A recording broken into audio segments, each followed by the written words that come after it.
time. Period. End of story. We're doing it like Hemingway.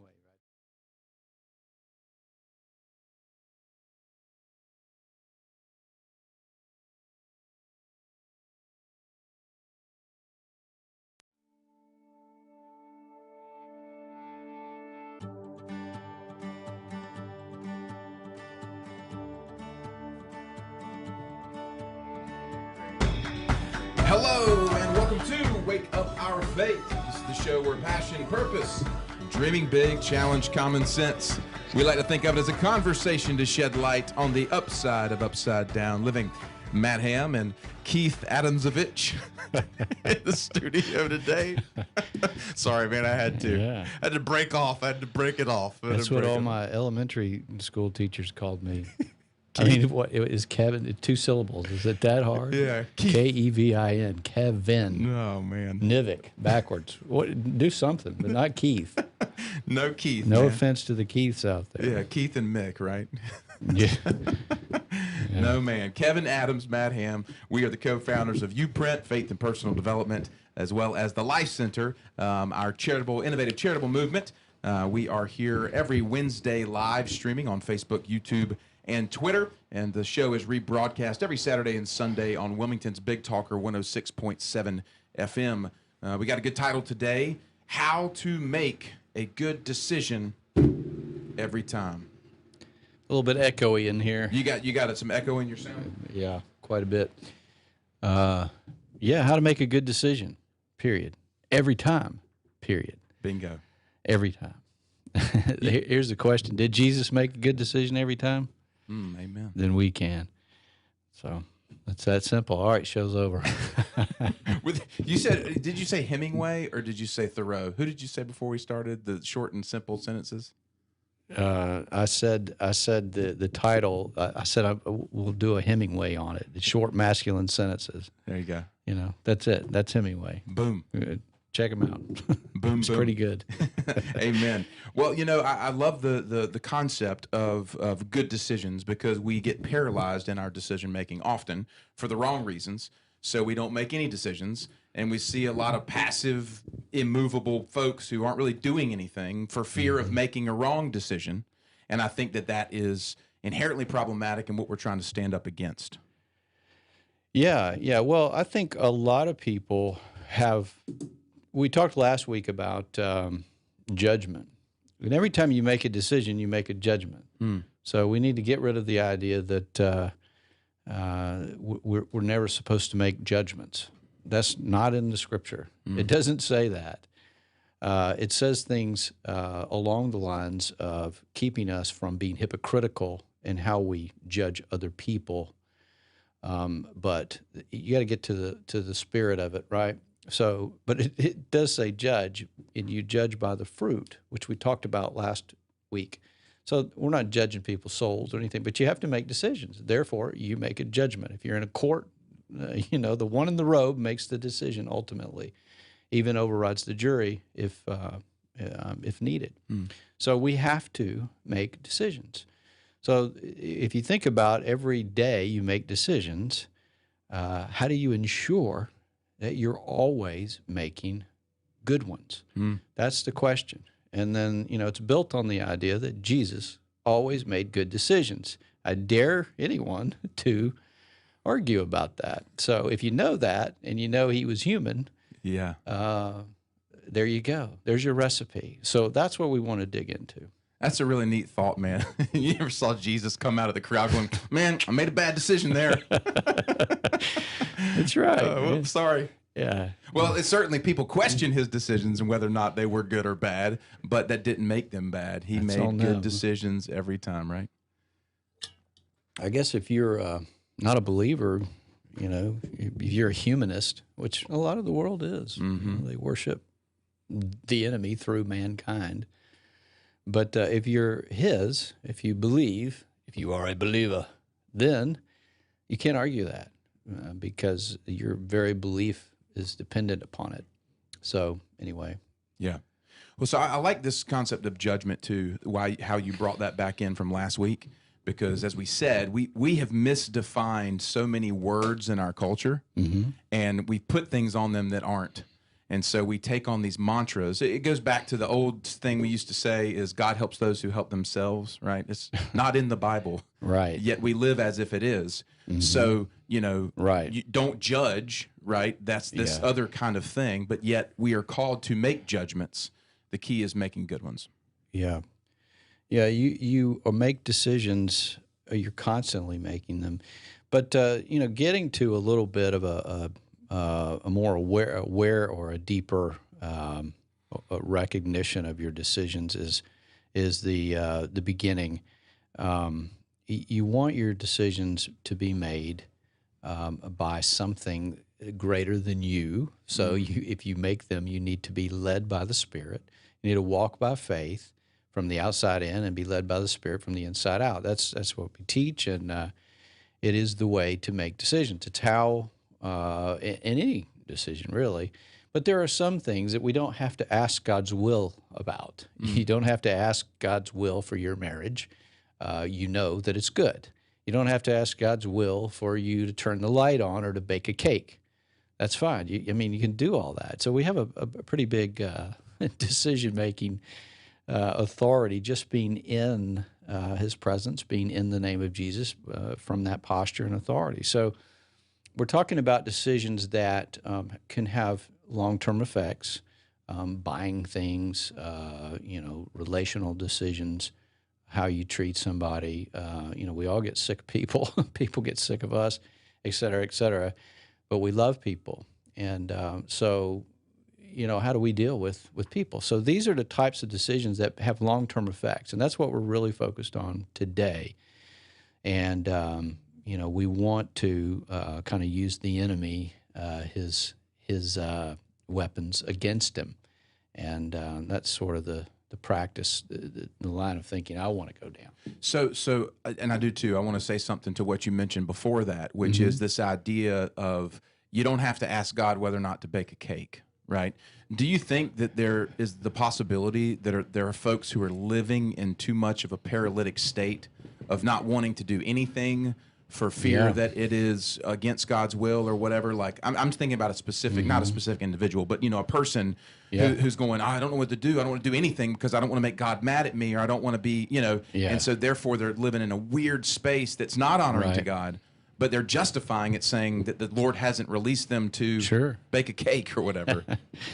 Yeah, well, that's right. There are people that do that. I've worked with people, had several successful companies years ago, and a lot of people, payroll and that kind of thing. So good people.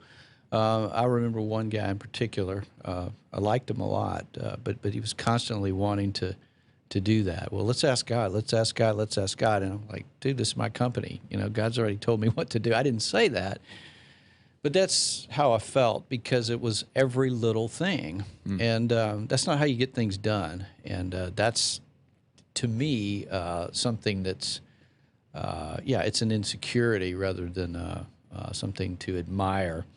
That said, there's a caveat to that. We want to come humbly before God with our petitions. And when we do that, it's like Hezekiah, knowing there was some crazy stuff coming from his enemy, and he laid that out before God. We want to do that. So we're not talking about just, I got it figured out, and it's not arrogant. Like, we don't need to ask God. It's not that at all. No, of course not. But God has given us the confidence in Jesus, through Jesus, to act. And in so many cases, we don't step into the confidence of that. One of the things you find out, but if people don't know me, is my confidence isn't. It's not claiming to know everything, or anything. It's just I don't worry. I don't live in that world, and it's because I know what it's like to lose. And we talked about this last week in the title. If your faith has cost you nothing, then it's worthless. So you have to go through that process. It's better to go through it in your heart and go through it with God and volunteer it. And then you don't have to lose, you just have to let go. And then he becomes everything to you. So it's how you choose, it's up to you. But getting back to, yes, people make that decision out of some type of fear and blame it on God, or not blame it, but blame it on, well, I need to wait for him to answer, or, and they mean well, or they just literally are afraid that they're going to make the wrong decision and it's going to end up bad because God's not in it. He's going to, discipline you or what have you. Yeah. That's a lot of fear, and that's just not how God operates, in my view. Yeah. It's funny you bring this up. This weekend, the Lord was speaking to me about the Acts of the Apostles, which is a shortened version of the Actions of the Apostles. It is a book about what they did. Yeah. It was a massive movement of action that they took from their faith. And it began with them resting and waiting for the Spirit, because that's what Jesus said, wait. Yeah. And then be filled and go. Right. And they did that. And so what a great example for us in this modern era of like this, we need to be the actions of the apostles today. It needs to be the same thing. Yeah. But it ain't about, the striving element of it. It's about God leading it, but from that confident place because you're in the intimate relationship with him. Yeah, that's right. It comes from a place where you don't have to know the answer. What you have to know is the direction and the first step and the second step. And you can live that way. And so when you don't have anything else leading you or misleading you, that's where you are free. And that's where we need to be. That's how you change the world or even your world. So, the beginning, I'm going to give you a simple example. Now, I've done this so many times, it's just, I understand it now. It's like, this is how we live. But, we did a show a while back, something along the lines, just make it easy, Lord. Yeah, keep it simple. Make it clear. Yeah, keep it simple. So, I have people asking me, well, what should I do here? Or what about this? And, to me, the better friend is not one who just gives you advice, but he says, hey, what's God saying to you, and teaches you how to listen to him. Amen. And that's what I try to do. Improve your listening skills, not your intelligence. And that way you can't make a bad decision. That way you're letting Jesus make it for you, or his Spirit. So you always want to, this is just sort of one thing, okay? You want to follow the peace. So if you're, here's the simple example. A good friend wanted to get another vehicle, needed another one. He's in an industry that it's really important. Sure. That he has a working vehicle. Not only that, but one that's nice and people can ride in, and it's a part of the business. So he asked me, I guess probably 6-8 weeks ago, hey, I want to get this. This is something that I've really been wanting for a long time, and my vehicle is, it's got some issues or whatever. So, he was approaching it, as me as just a good friend or maybe big brother. Hey, what do you think? And I just said, look, it's okay if you want that. That's fine, right? God's not opposed to you having the desires of your heart. In fact, he wants you to have them. But the way to get there isn't to run to it from a place of finding relief. It's aim for the peace. So it's not about the thing. It's about wait for the peace. If you have peace about it, then it's okay. If you don't, then it's not okay. And if you have it right now, great. If you don't, then you wait for it. It's that simple. Okay, so the problem then becomes, what is peace versus what is relief? In other words, I'm going after some form of relief versus, man, I just have peace about this. All right, so anyway, he heeded my advice and to talk to God about it. But listen, you don't have to pray about it. God is not the judge in the persistent widow parable story. He is better than that. You just ask him. You don't have to beg him.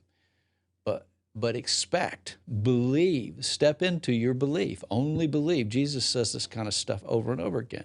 Well, that's another issue. People don't really know what it means to actually believe. Okay, so but this gentleman who is a dear friend did. He waited. He waited because when I pressed on him, he said, I don't have that peace yet. And thank you. Thanks for helping me with that. So here we are, 6-8 weeks later. He comes rolling up in the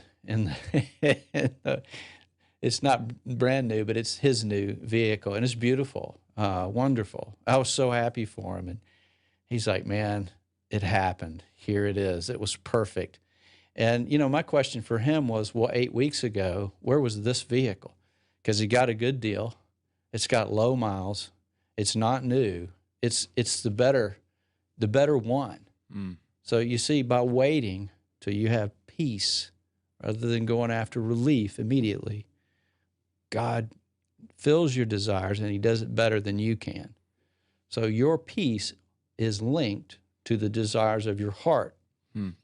Your relief, aiming for relief, is linked to your will, your own will. So you have to separate those two things and begin to understand how to make decisions that are following the peace rather than fighting for relief. Yeah.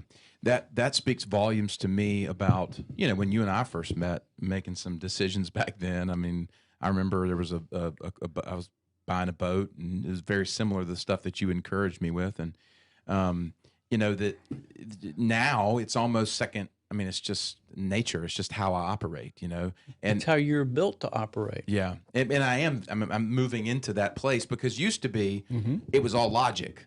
That's the relief. Well, if I can make it make sense on paper. That's what we're taught. Yeah. And I was always that guy, And it's funny because we have another good friend. It's funny you bring this up, so I'll share this as well. We have another good friend of ours who has been waiting on a place to live. And it's fallen through and fallen through. I'm sure you know. And it's fallen through and fallen through. And he went to look at two places, and one was the more expensive place, and this was the place. And he said, my whole life I've gone for the prudent, decision or whatever.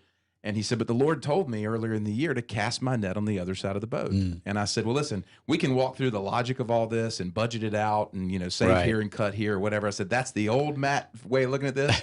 I said, but I'm going to tell you, the Lord said, cast your net on the other side of the boat. And he moves into the nicer, more expensive place on Monday. And because he's doing exactly what we said, there's peace in it. Yeah, that's right. That's how you make a good decision every time. And that's what Jesus did. Jesus, our model, our big brother, our king, our best friend, aside from Jesus, our Savior, the perfect Lamb of God, sinless, he's both.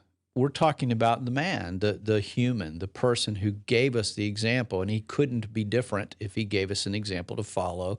It wouldn't be good if he gave us something that we couldn't do. So what he did was he was led by his Father, and he makes his Father, through him, our Father. That means that we are all different, and we have to understand our mission, personal vision, and begin to go in that direction. And the other part of this is when you believe, when you step into that, you begin to see it. But you have to step into it for it to be uncovered. And so a lot of people don't like that. They don't like waiting. Yeah. That's hard. And to me, it's absolute freedom. I love waiting. I don't always like waiting like if I'm hungry or something, but I'm talking about these, again, the context of the show today is these decisions that have consequences. Yeah. So, if you don't have a sense of direction, then it's really hard to understand how to take a step forward. You don't really know which way to go. So you have to start with, you mentioned rest. Obedience begins with rest. You listen, you learn how to listen, you follow it, and you will make a good decision every time. That's why. Why is that? Because Jesus did it. So what does that look like? Well, I gave you one example. You just gave another, and you can live this way, but you have to learn how to slow down and listen. And when you do that, God takes over and he leads you. And he will, the rewards of this it's far beyond the minuscule amount of time waiting. Yeah. And it's only upside, waiting a little bit. So you become childlike versus childish. And I want to talk about that a little too. One of the things that I'm getting a picture of right now is kind of how culture has indoctrinated us against waiting.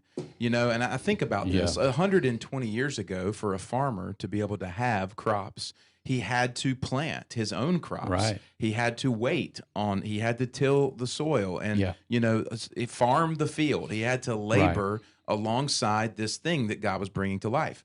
And in many ways, that's not something that I ever knew, because I was born in the 80s. And when I was a kid, man, you go pick up fast food, you go to the grocery and you've got it. And then even more so now with the instantaneous nature of pretty much whatever you want at your fingertips. Right. Get it on Google, order it online. It's at your house within 24 hours.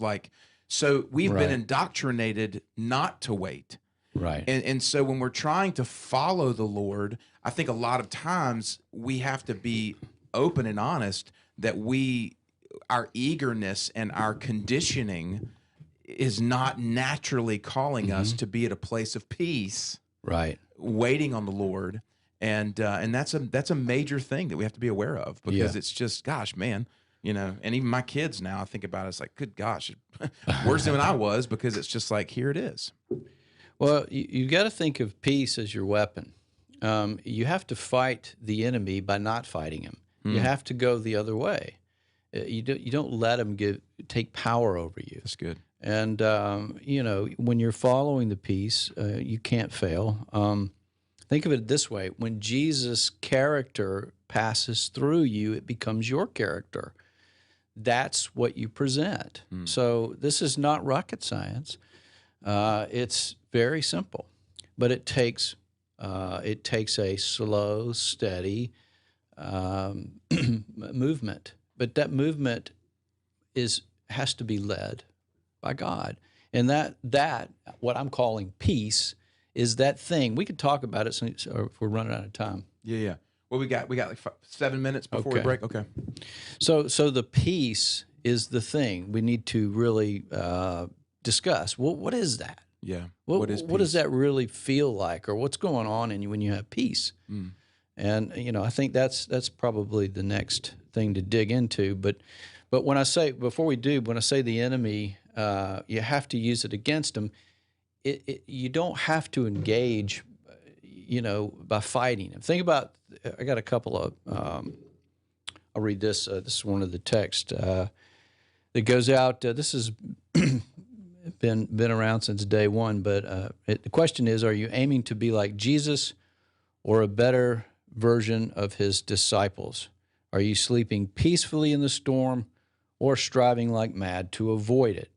And so think about Jesus in the boat. His example is what we need to follow. That's peace. Well, if he's sleeping and there's a storm, and the other guys are freaking out, who's got the peace and who's seeking relief? Jesus isn't looking for relief. He's got it already. He's at peace. So he's our model, not, you know, the fear and the flailing and all that. I mean, you know, he did step in for them, but he also rebuked them, you of little faith. That doesn't mean we need to get better at fighting the storm. It means we need to get better at resting our way through this and listening and following the peace. So think of the peace as Jesus sleeping in the boat. That's a powerful thought if you let it sink in. You bring that passage up. It's so funny, man. The Lord does this every time, and I just giggle because you and I haven't talked. And these passages you're bringing up, these are the exact things that I've been studying this week. Hezekiah, one of them, and then, of course, this. But that word, you of little faith, it's interesting. I was looking at the original language, and the original language of that word is oligopistos, which is a combination of two words. It only happens twice in the gospel, and it's in both accounts where he rebukes them. But it has less to do with the amount of faith you have, and an actual kind of interesting translation is your view of God is too small. If you read the translation of that, And it's interesting that like peace, so therefore peace to me is having a greater view of God. We talk about faith being his perspective. Yeah. So peace is elevating your view of God. Yeah. It's elevating your understanding of his character. Sure. That comes with peace, because when you know who he is completely and fully, Yeah. that produces the fruit of peace. That's the spiritual fruit of peace. Well, that's right, and that's that's raising your expectations of God and lowering them of people. People do just the opposite. They don't aim to please God; they aim to serve Him, and they end up pleasing people, and it's just a mess. So that's exactly right. Jesus is our model always. It's like looking at your watch and saying, well, for the next 10 seconds, I'm not going to sin, and you don't either, and let's see if we can do it. Yeah. And then 10 seconds goes by. Did you do it? Well, yeah. Can you do it for a minute? Yeah. Can you do it for the day? Yeah. You can do it. It's not. We throw in the towel way too early. It doesn't mean we're perfect. It means we're living unto the Lord. Everything we do, it means we're being excellent, letting Him do the work, and we follow Him. If you follow Him, there's no risk. Wherever He leads, there's no risk. So when you go through that with great expectations of God, every decision, the thing you have to do is slow down and let Him. It's okay to push back. I call it grabbing the handbrake on the bike. Yeah. That's just the way He showed it to me. It's like the front brake. You don't press too hard, you fly over. And if you don't press it at all, you're going to end up, out in the wrong intersection or something. But anyway, yeah. So think about sleeping in the boat as a beginning. If you're doing that, or are you fighting like mad? That's the difference between peace versus relief. Let's talk about. We've got another one of the texts. This is one of my favorites. It says peace versus relief when facing trials. That's a title. One mind prays for thicker skin, while the other keeps begging for softer rocks. Think about this. Are you praying for thicker skin, or are you begging God for softer rocks? Well, our old offended generation out there is begging for softer rocks and divide and conquer. It's all, it's so ungodly. But here's the ending. If you seek peace in it, instead of relief from it, you will likely find both. And that's been my experience. If you can go to a place where there's peace, then you can endure, and God will refine you through the endurance. But the reason that people don't do this, and the reason they want everything now, is because they haven't been discipled. Our churches, our congregations have not done a good job of that, a terrible job of it. So that's what we do. Right? Because the need is here. So anyway, peace versus relief. It's a huge gulf between the two, but they look very similar on the surface. Yeah. So we want to talk through that. So today's show, guys, is how to make a good decision every time. And one example we've started off with today is seek peace instead of relief. Right. And that will always be a good decision. Yes. Right. We're going to take a quick break and recognize our corporate partners. You're listening to Wake Up Our Faith on Wilmington's Big Talker 106.7 FM. Back right after this.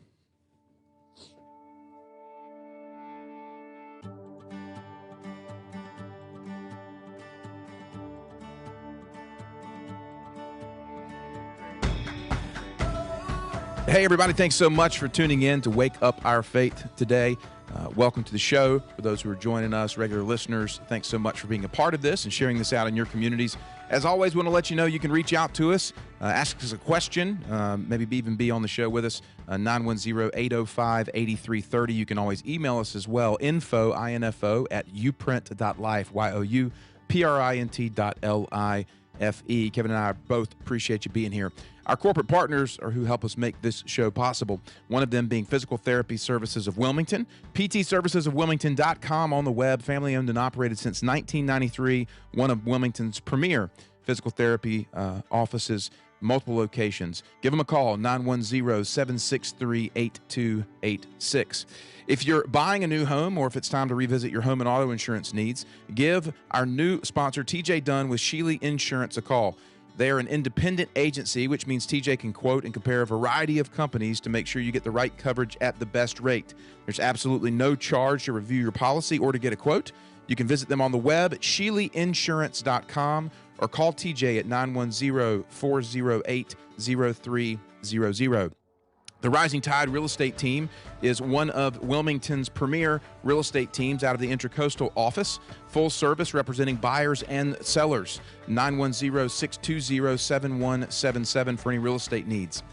Also, Guaranteed Rate Mortgage, our good friend Chris Hutchins, who's been a longtime partner. We appreciate Chris and his team. If you're in the mortgage business, you're looking to refinance or buying a home, make sure to call Chris Hutchins at Guaranteed Rate. He has a wonderful team there, 910-344-0304. Also, Dr. Chad Biggerstaff and his team at Blue Wave Dentistry, located at the entrance to Brunswick Forest over the bridge in Leland, offering comprehensive personal dental care. They've got a great office, and they're very committed to their patients there. If you're looking for a new dentist or you just need to get a checkup, call Blue Wave Dentistry, 910-383-2615. Dr. Greg Veman and his team at Seacoast Skin Surgery are one of the premier skin surgeons in the country, actually, and they're located right here in Wilmington, North Carolina. Dr. V has also got an incredible story. His book, The God Diagnosis, The Abundant Life Devotional, you can check him out on the web, everlastingstrength.org, or give him a call, 910-256-2100. Our good friend Christopher Riley and the team at Cap Trust Wilmington are in the business of enriching the lives of clients and families through sound financial advice. If you're looking for a long-term financial plan, make sure to reach out to Chris and the team there at Cap Trust Wilmington, 910-256-8882. Also, Century 21 Swire & Associates, the Carolina's most successful Century 21 agency, family owned and operated for 30 years. If you're looking to get into the real estate business, you've ever wanted to try your hand at it, they have a great training program. Of course, if you're buying or selling a home as well, Jeff Sawyer, Whitney Leonard over at Century 21 Swire & Associates, 910-256-0021. Many thanks to all of our corporate partners. Now back to Wake Up Our Faith.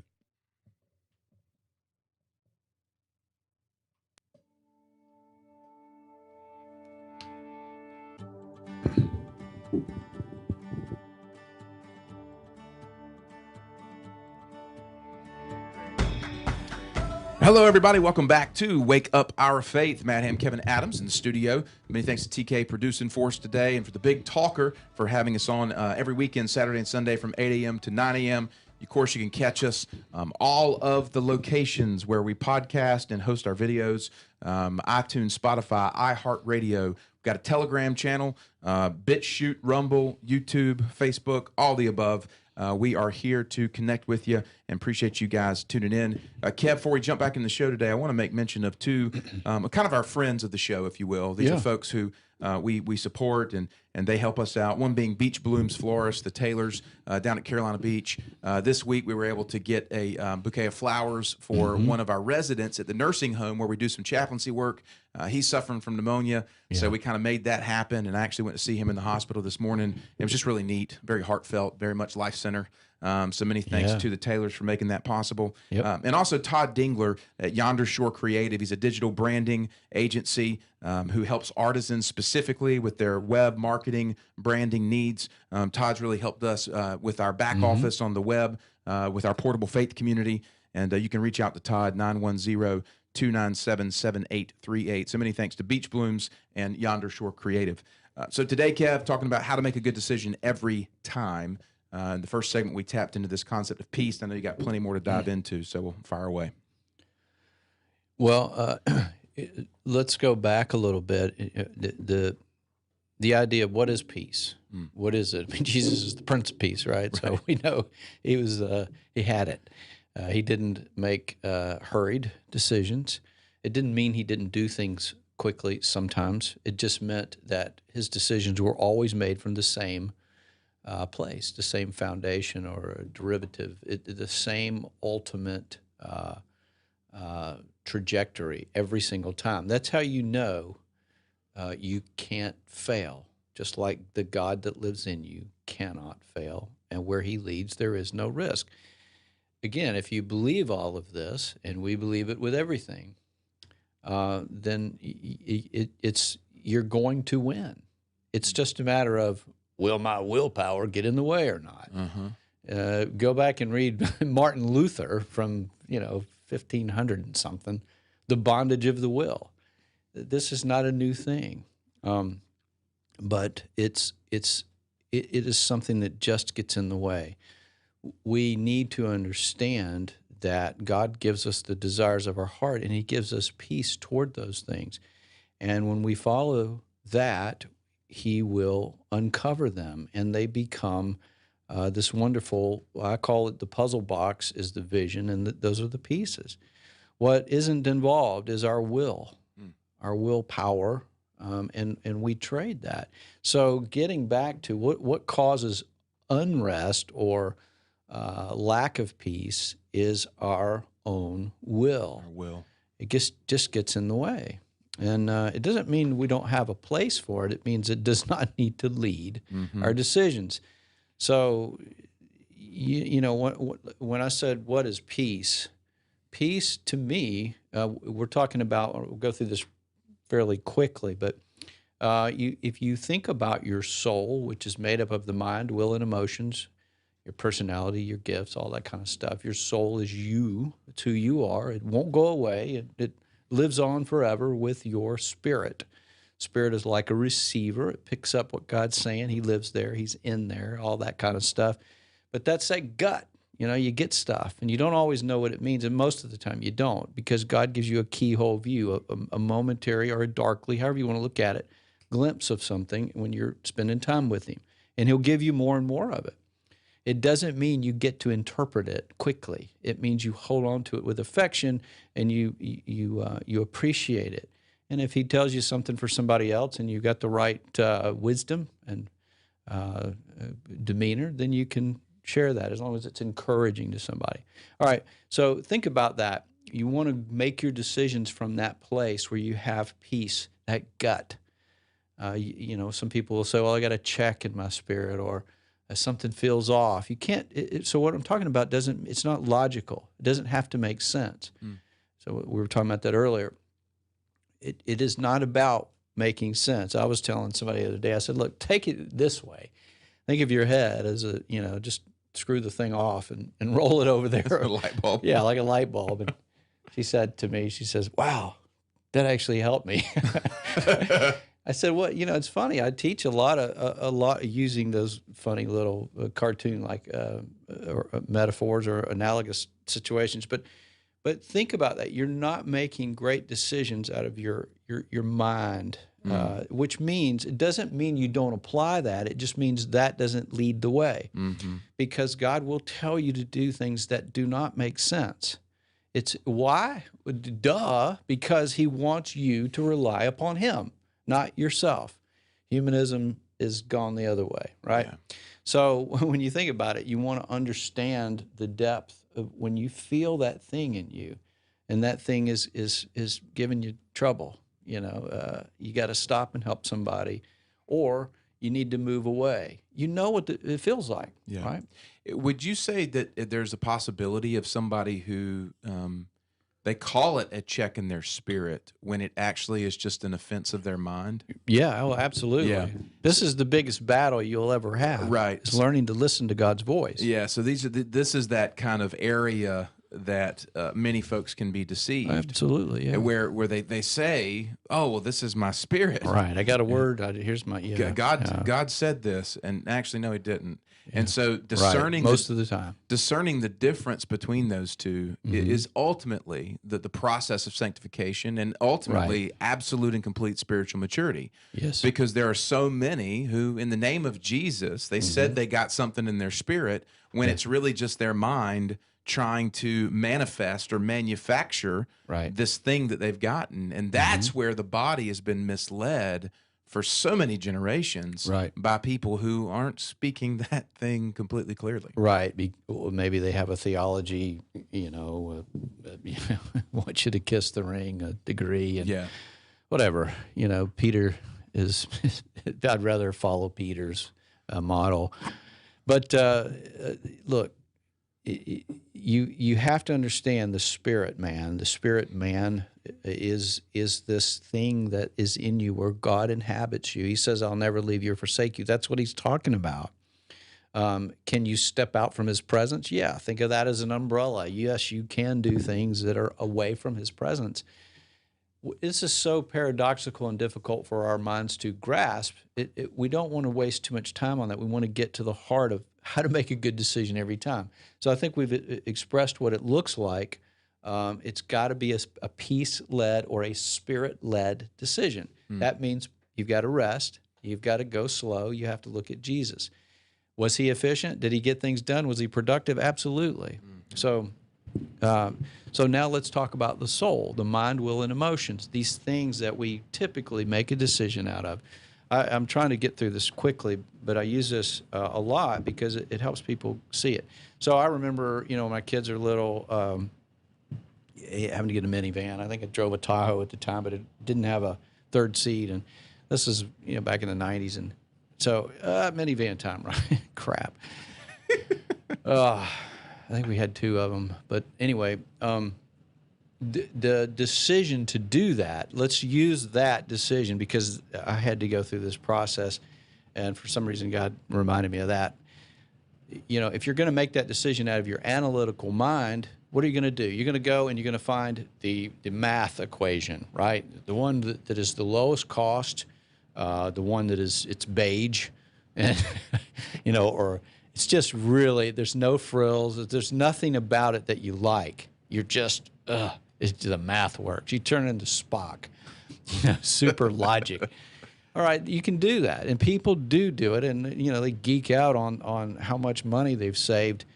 But it's like saying how little food you've eaten and how skinny you are. I mean, that's ridiculous. It's not healthy. So that type of decision is where some people, I wouldn't say the majority, but some people live. And they make most of their decisions that way. All logic. Yeah. Okay, so that's the mind. The will is, I can do it. Yes. I'm going to do it because I have the right, and it's right there in front of me, and I deserve it, so I'm going to go get it.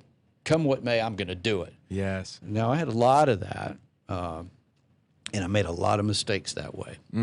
Now, here's where most people are. That's a big one. That's a bigger percentage. This is where most people are. Emotion. It's there. It's got leather seats. They smell really good. I like the blue. It's a really pretty blue. And it's got that thing that I really wanted. And guess what? That guy's telling me somebody's coming in 30 minutes to get it. It's 10% off today. What do? Emotion. It's like day trading. It's ridiculous and it's toxic and it will not make a good decision. So those are the three areas, mind, will, and emotion. That's your soul, and I call those soulish decisions. Most people use one or all of them. Yeah. Now, we're not throwing them out. They're important, but they're not God. Yes. Right? We have to apply them back. So you got to start with your spirit. God knows the desires of your heart. He knows the things that you want, that you need. So if you need a minivan and you want one, I didn't want one, but even the car that I drive now, which is it's a 10-year-old vehicle, but it's something I've been wanting my entire life, and he made it easy for me. But the one I wanted, I saw it, and I was like, that's it. And I started going through that process, and I remember, what do you teach everybody? Yeah. And I stopped, and even my wife gave me a good little, She gave you a holly thumping reminder. Yeah. Hey, it was coming from California. It was like $1,000 to ship it, and it was ridiculous. I just waited. I said, all right. I don't have peace. I want it. It's beautiful. The exact same vehicle with less miles, less money, same vehicle. It came from Knoxville, we're in the East, which had like a $200 shipping on it.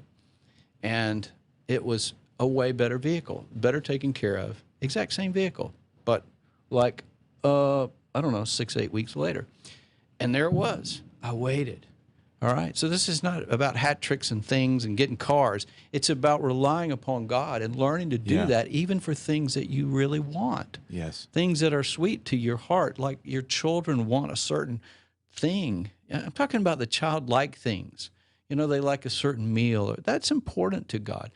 The bigger things are really where it matters the most. But these are practice areas, okay? So the mind, will, and emotions, remember to check yourself and slow down.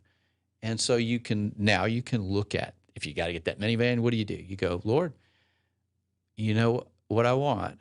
And this is what I'm really, my heart desires.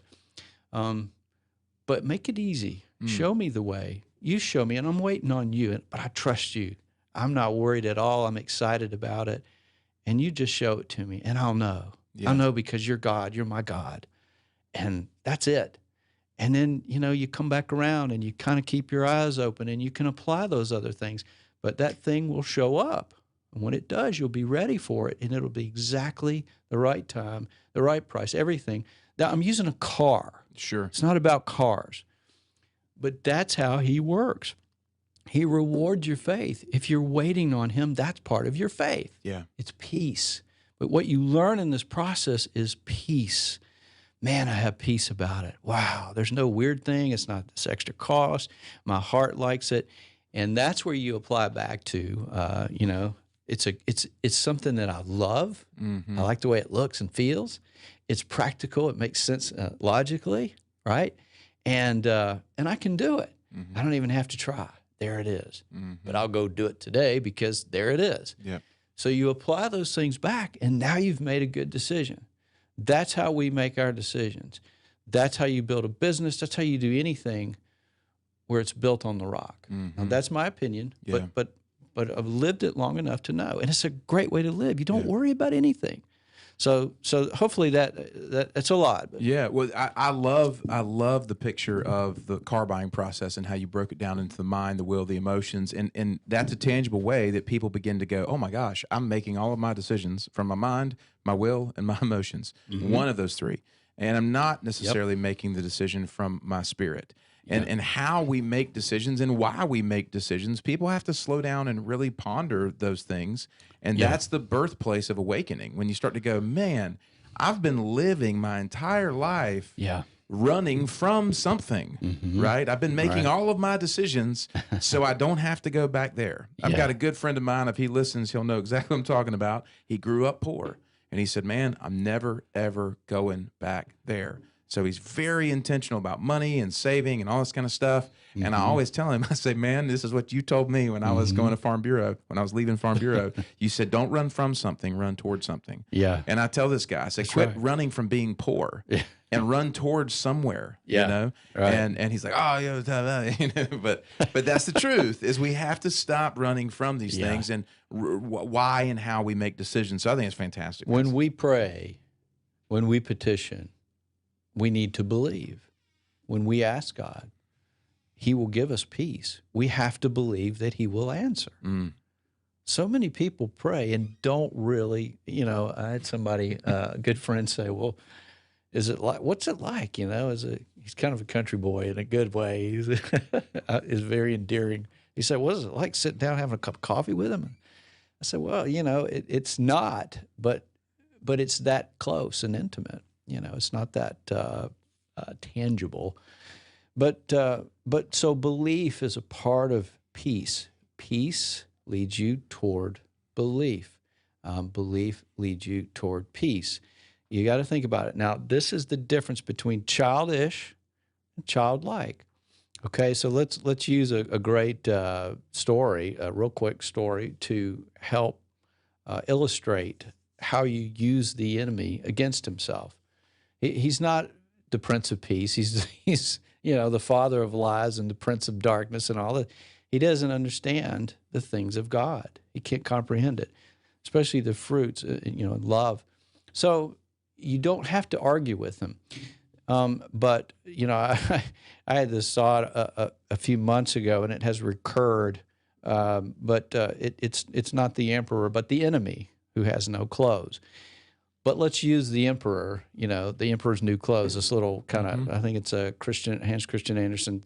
But the gist of it is the emperor has so much pride, and he looks down upon these people. Well, these people, some swindlers come along, and they, and I'm not very well versed in this. It's a long time ago since I heard it, but they come along and they make him some clothes, but they don't really, they're so beautiful that you can only see them if you're not stupid. So they make these clothes. They don't really make clothes. They're just swindling the king or the emperor. So the emperor believes this because he's so filled with pride. Even though he knows he can't see them, he thinks, I'm stupid. But I'm not going to let them know that. All right, I know I'm not telling it very well, but the people, the problem is the people, the followers of this little fiefdom or emperor land, when he wore these fake clothes, there are no clothes, but he put them on anyway because these swindlers tricked him, and he paid him, I'm sure. The people followed it. The people said, they're all cheering him on and everything, and I'm sure I'm butchering the story. So he's very proud, and he's walking around with no clothes on, and he looks stupid. And all the people are like, yeah, rock on, it's great, it's beautiful. And they go along to get along. Sound familiar? Let's just put the mask on. Look all around us. We see it everywhere. Well, the emperor or the enemy has no clothes. But the greatest thing about this story is it says, I wanted to make sure I try to quote this, but well, I don't have the quote, but a child is the one who blurts out, he's got no clothes. He's naked. Yeah. What's up, Doc? He's got no clothes. It's a child because a child is following the truth. He's standing up for it, but he's not doing it to be angry or to fight. He's doing it because it's just the truth. He's like, duh. That's the heart of a child. That's the way Jesus wants us to live. There's a boldness. There's a wholeness in that. So becoming childlike, your weapon becomes peaceful. The kid was just saying the right thing. Yeah. There's peace in that. Why? It illuminates. And the desires of your heart will bubble up from that place. That's what God wants us to be like. And that's what Jesus was like. So, when you think about that, it's a rare individual like that, but it was a child who stood up and said, the emperor has no clothes. That's what we want to be like. Yeah. We're not here to beat people up. We are here to point out truth because we're following the peace in the midst of being divided and all these offenses and all this garbage. So think about it that way. When you follow peace, you'll be childlike. The desires of your heart will be uncovered. And the only thing you have to do is be willing and go slow and wait for it. So anyway, hopefully that makes sense. No, it completely does. It completely does. It's like there's something about unless you become like little children, you cannot enter the kingdom of God. It's not a suggestion. Yeah, it's a command. For whatever reason, I got this weird picture of that movie Hook with Robin Williams, which I found out this week. It was the #1 movie in the box office when I was 10 years old. And it's funny because Peter Pan has grown up. And in order for him to be able to go and fight and do what he needs to do, he has to become a child again. Yeah. He's got to reclaim and recapture that sense of wonder and that childlikeness. And when he does, that is ultimately what leads him to be able to embrace his former self and the talents and things he had. And, there's a lot of grown-up people who have forgotten what it's like to be a kid. Yeah, that's right. Well, the people in that story, go read it.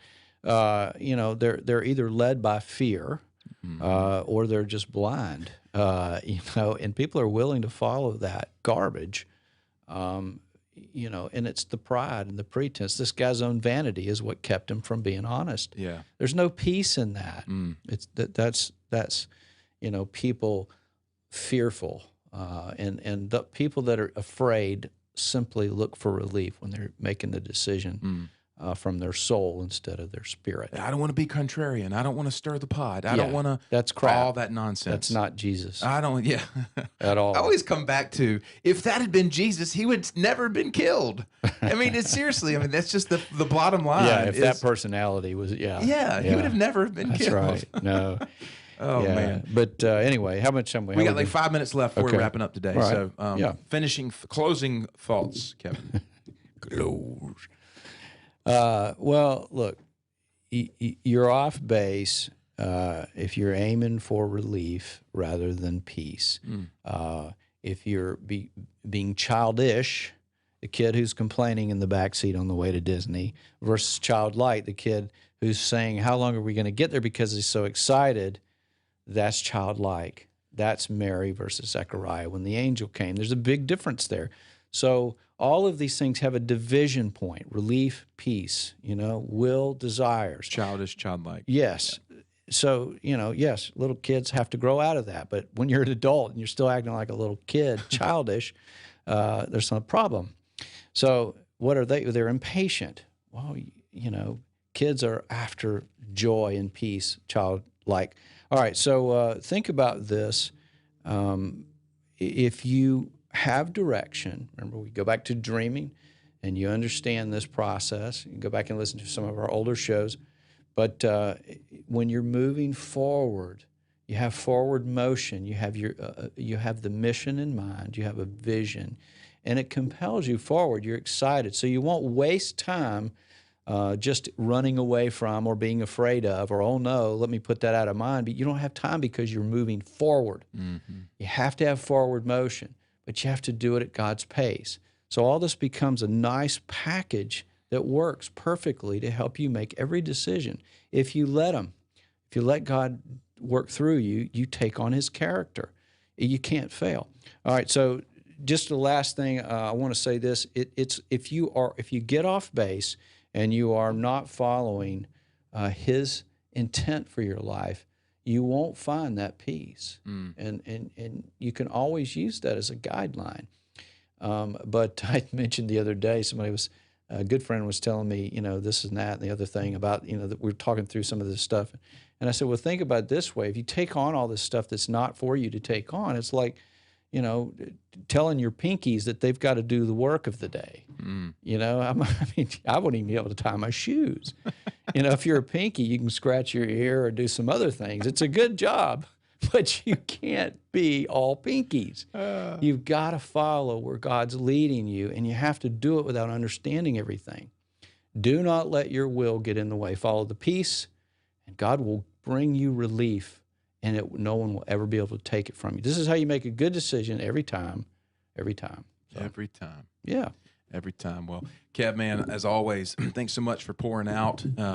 Many thanks to everybody who tuned in today. I want to let you guys know that, it's funny, TK and I were talking about before the show today, this show is really intended to be a teaching vehicle for those who are hungry to get beyond the status quo of churchy, kind of traditional, here's a sermon. Yeah. We're diving into some deep principles and giving you some nuggets to chew on. You don't listen to this show, and just get a quick little snippet. I mean, this is diving you deep into some practices and stuff. So if you want to get plugged in, though, if you're listening to the show and you want to get started, as I said a couple weeks ago, what are you waiting on? Get on with it. Your life is ahead. It's good. Let's go. Right. Reach out to us, youprint.life, youprint.life. We'll take a call. We'll actually have a phone conversation with you, find out what it is that you're looking for and how we can help and offer our resources. And we've got plenty. One of them being the Portable Faith Community. It's a way for you to get content and community all in one for a small monthly donation of $10 a month. You can check that out at wakeupmyfaith.com. We've got a lot of really cool stuff around the corner. We're holding off on that announcement for now, but it's coming down the pipe. Yeah. So it's a good season, and we are here for you guys to help out. So do get connected. But thanks for listening. We'll be back next week for Wake Up Our Faith. See ya.